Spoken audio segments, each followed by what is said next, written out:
జీవితంలో ఎత్తుపల్లాలు ఎంత సహజమో, సంపాదించే సమయంలో వాటిని జాగ్రత్తగా దాచుకోకుండా మొత్తం ఎవరి కోసమో ఖర్చు పెడితే ఇక్కడ అయ్యో పాపం అనేవారే ఉండరు.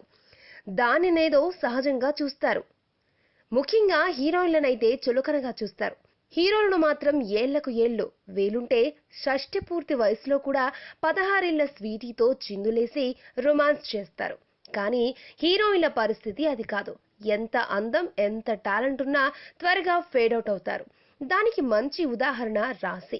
ఈమె అసలు పేరు మంత్ర. పశ్చిమ గోదావరికి చెందిన ఈమె నాటి మద్రాసులోనే పుట్టి పెరిగింది. ముఖ్యంగా ఈమె తండ్రికి చిన్ననాటి నుంచి ఆమెను నటిగా చేయాలని కోరిక. ఆయనకు తెలుగు, తమిళ భాషలతో పాటు దక్షిణాదిలోని పలువురు సినీ ప్రముఖులతో పరిచయాలున్నాయి. కానీ తన కూతుర్ని ఆయన 5 ఏళ్ల వయసులో హిందీలో బాలనటిగా పరిచయం చేశాడు. గిరఫ్తార్ చిత్రంలో బాలనటిగా నటించింది. ఆ తర్వాత కూడా హిందీ, తమిళ, మలయాళ, కన్నడ భాషలతో పాటు ముఖ్యంగా తెలుగులో బాలనటిగా బాగా పాపులర్ అయింది. ఆమె రాజశేఖర్, సుహాసినిలు నటించిన మమతల కోవెల, అక్కినేని నాగేశ్వరరావు, రేవతి వంటి మహామహులు నటించిన రావుగారిల్లు, కృష్ణంరాజు నటించిన పల్నాటి పౌరుషం చిత్రాలలో బాలనటిగా అదరగొట్టింది. లేలేతమైన పసిమొహం, కల్మషం లేని నవ్వు ఆమెకు పెద్ద ఎసెట్. ఇక బాలకృష్ణ, సుహాసిని జంటగా కోడి రామకృష్ణ దర్శకత్వంలో వచ్చిన బాలగోపాలుడు చిత్రంలో ఈమె బాలనటిగా నందమూరి కళ్యాణరామ్తో కనిపించింది. ఇక బాలకృష్ణ, మోహిని జంటగా సంగీతం శ్రీనివాస్ దర్శకత్వంలో వచ్చిన తొలి తెలుగు సైన్స్ ఫిక్షన్ ఆదిత్య 369లో హీరోగా మారిన మరో బాలనటుడు తరుణ్తో కలిసి నటించింది. ఇక హీరోయిన్ గా ఆమె తమిళంలోనూ మొదటి చిత్రం చేసినప్పటికీ పెద్దగా సినిమా ఆడకపోవడంతో అక్కడ అవకాశాలు రాలేదు. అప్పుడు సూపర్ గుడ్ ఫిల్మ్ సంస్థ, దాని అధినేత ఆర్బి చౌదరిల హవా నడుస్తోంది. ఆ సంస్థలో సీనియర్ నిర్మాతగా పేరున్న వాకాడ అప్పారావు నిర్వహణ బాధ్యతలు చూసేవారు. ఆయనకు రాశి తండ్రితో బాగా పరిచయం. ఆ సమయంలో భీమినేని శ్రీనివాసరావు దర్శకుడిగా సూపర్ గుడ్ ఫిల్మ్ సంస్థ ఓ తమిళ చిత్రాన్ని తెలుగులో శుభాకాంక్షలు పేరుతో రీమేక్ చేస్తోంది. అందులో రాశి నచ్చి హీరోయిన్ గా అవకాశం ఇచ్చారు. ఈ సినిమా మంచి విజయం సాధించింది. దాంతో రాశికి ఎదురు లేకుండా పోయింది. పవన్ కళ్యాణ్ హీరోగా నటించిన రెండో చిత్రం గోకులంలో సీతలో ఆమె నటన చూసి తీరాల్సిందే. దర్శకుడు ముత్యాల సుబ్బయ్య అంత బాగా ఆ పాత్రను తీర్చిదిద్దారు. ఈ చిత్రం కూడా పెద్ద విజయం సాధించింది.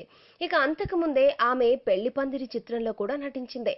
ఆమె మంచి పర్ఫార్మరే కాక అపురూప సౌందర్యవతి కావడంతో బాగానే అవకాశాలొచ్చినా అవి ఎక్కువగా శ్రీకాంత్, జగపతి బాబు, వడ్డే నవీన్ వంటి వారి సరసనే ఎక్కువగా నటించింది. ఇక హిందీలో ఆమె నాటి డాన్సింగ్ కింగ్ మిథున్ చక్రవర్తితో కూడా 2-3 చిత్రాల్లో తన నటన చూపించింది. కానీ అన్ని భాషల్లోకి ఆమెను బాగా ఆదరించింది మాత్రం తెలుగు ప్రేక్షకులే. ఆమెను బాలనటిగా, హీరోయిన్ గా కూడా ఆదరించారు. మంచి మంచి దర్శకులతో కలిసి పనిచేసింది. ఈవీవి సత్యనారాయణ తీసిన సూపర్ హిట్ మూవీ మా ఆవిడ మీదొట్టు మీ ఆవిడ చాలా మంచిది చిత్రం ఆమె నటనకు మంచి ఆదరణ లభించింది. ఇక తమిళ్లో కూడా నాడు విజయ్, అజిత్ల సరసన నటించింది. ఇక బాలనటిగా ఆమె శాలిని, శ్యామ్లీలతో పరిచయం ఉన్నా కూడా అజిత్ సినిమాతో వారికి బాగా క్లోజ్ అయింది. ఇక అవకాశాలు తగ్గిపోతున్న తరుణంలో కృష్ణవంశీ సముద్రం చిత్రంలోని పాటలో ఓలలాడించింది. మరోపక్క తేజ దర్శకత్వంలో మహేష్ బాబు హీరోగా వచ్చిన అవార్డ్ విన్నింగ్ మూవీ ఓ వ్యాంపు తరహా పాత్రలో నటించింది. ఆమె బయటకు మాత్రం నాకు బాగా బోర్ కొట్టడంతో కొంతకాలం విశ్రాంతి కోసం బ్రేక్ తీసుకున్నానని చెప్పినా ఆమెకు అవకాశాలు తగ్గడం వల్లే సినిమాల నుంచి దూరమై పెళ్లి చేసుకుందని అంటారు. ఇక ఆమె మొహం, అందమైన చిరునవ్వుతో పాటు ఆమె వక్షోజాలు కూడా ఆమెకు పెద్ద ఎసెట్ అని సామాన్య ప్రేక్షకులే కాదు ఇండస్ట్రీలు కూడా చెప్పుకుంటారు. ఇక బాలనటిగా నటించిన చిత్రాలలో అబ్బా ఆ బాలనటేనా ఈ రాశి, ఎంతగా మారిపోయింది, ఎంతగా ఎదిగిపోయింది అంటూ డబుల్ మీనింగ్లతో మాట్లాడేవారు. ఇక ఇండస్ట్రీలో ఆమెకు కుంభరాశి అనే ఆమె వక్షోజాలను ఉద్దేశించి పిలిచేవారని టాక్. నాటి తాతల వయసులోని, నాన్నల వయసులోని వారు కూడా ఆమెను కుంభరాశి అని పిలవడం ఆమె వినేది. కానీ సినిమా రంగంలోని పరిస్థితులు, ఆడవారి పట్ల చూసే చూపు ఆమెకు బాగా అర్థం కావడంతో విన్నా కూడా విననట్లు మౌనంగా ఉండేదంటారు.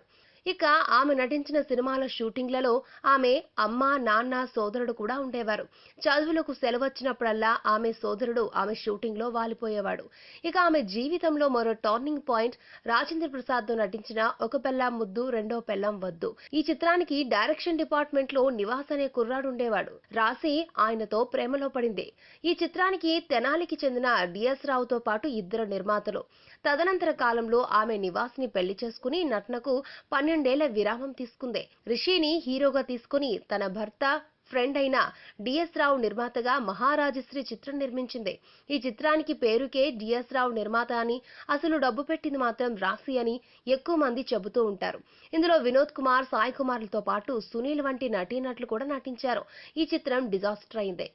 ఈ హీరో రిషి ఎవరో కాదు, శాలిని శాంబ్రీల సోదరుడు. ఆయనతో సినిమా బాగా ఆడకపోవడంతో తన భర్తతోనే ఆదిత్య అనే హీరోగా ప్లీజ్ సారీ థ్యాంక్స్ నిర్మించింది. ఇది కూడా ఎప్పుడొచ్చిందో ఎప్పుడు పోయిందో తెలీదు. తాజాగా ఎలాగూ తెలుగుతో పాటు అన్ని భాషల్లో థ్రిల్లర్ చిత్రాల హవా నడుస్తోందని భావించి తాను కూడా రీఎంట్రీ ఇస్తూ శ్రీమునిగా తన భర్త స్క్రీన్ నేముని పలువురు జ్యోతిష్యులు, న్యూమరాలజిస్టుల సలహాలతో పెట్టి లంక అనే చిత్రం తీసింది. ఇది కూడా ఫ్లాప్ కావడంతో ప్రస్తుతం ఆమె సంపాదించిందంతా పోగొట్టుకుందని సమాచారం. రాశి బాలనట్టుగానే కాదు, హీరోయిన్ గా చేసేటప్పుడు కూడా రెమ్యూనరేషన్ చాలా తక్కువ. నేడు ఓ సపోర్టింగ్ నటికి రోజుకు ఇచ్చే రెమ్యూనరేషన్ ఎంతో రాశికి సినిమా మొత్తం హీరోయిన్ గా నటిస్తే అంత మొత్తం వచ్చేది. ఇక నేటి హీరోయిన్ల లాగా వారికి ఏసీ క్యారవాన్లు, 5 స్టార్ వసతులు ఉండేవి కావు. అవుట్డోర్ షూటింగ్ సమయంలో కూడా వసతులు లేక చెట్ల పక్కన అసిస్టెంట్ గుడ్లు పెడితే చీరలు కట్టుకుని మేకప్ వేసుకునేవారు. ఇక ఆమె కెరియర్ లో చిన్న